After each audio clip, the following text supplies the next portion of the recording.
Israel ने जब राजधानी तेहरान, फोर्डो न्यूक्लियर फैसिलिटी और इस्फहान के सैन्य ठिकानों पर हमला बोला, तब दुनिया की नजरें ईरान के जवाबी हमले पर टिक गई। ईरान सालों से कहता आ रहा था कि इजराइल अगर हमला करता है तो उसे मुंह तोड़ जवाब दिया जाएगा।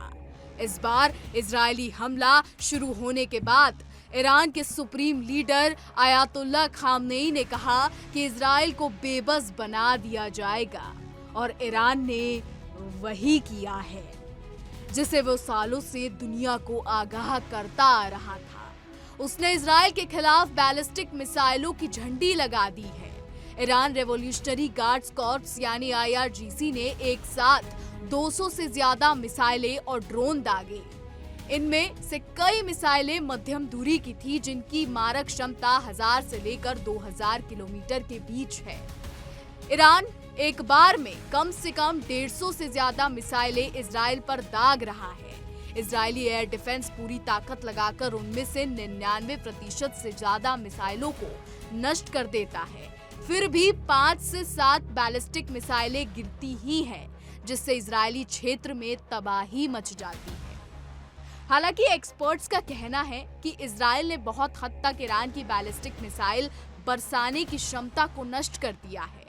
फिर भी वो एक बार में कम से कम 150 से ज्यादा एडवांस बैलिस्टिक मिसाइलें दागने में सक्षम हो रहा है, जिससे समझा जा सकता है कि ईरान का बैलिस्टिक मिसाइल कार्यक्रम कितना मजबूत है। खुलासा तो यहाँ तक हुआ है कि ईरान एक बार में 1000 बैलिस्टिक मिसाइलें दागने की तैयारी में था, और अगर वो ऐसा कर पाता तो इजराइल का हाल गाजा जैसा बनने से कोई नहीं रोक पाता, क्योंकि दुनिया का कोई भी एयर डिफेंस सिस्टम एक साथ 1000 बैलिस्टिक मिसाइलों को इंटरसेप्ट नहीं कर सकता है।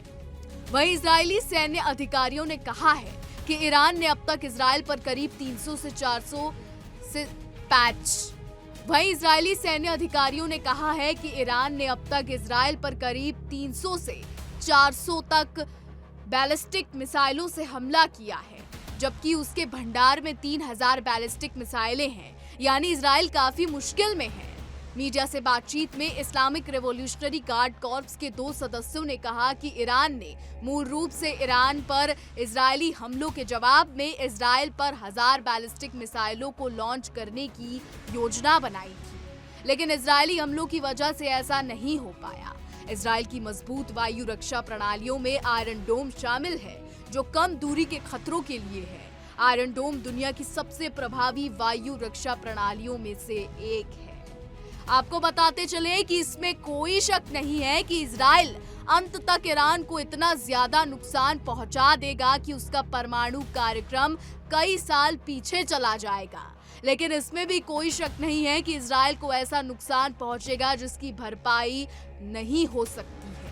ये युद्ध लंबा चलेगा। हालांकि कई डिफेंस एक्सपर्ट्स का मानना है कि ईरान की आर्थिक स्थिति काफी खराब हो रही है। ऐसे में इजराइल अगले 3 से 4 दिनों की लड़ाई के बाद इस लड़ाई को पूरी तरह से एक तरफा बना देगा, भले ही उसके खुद के घर में भी भारी नुकसान ही क्यों ना हो।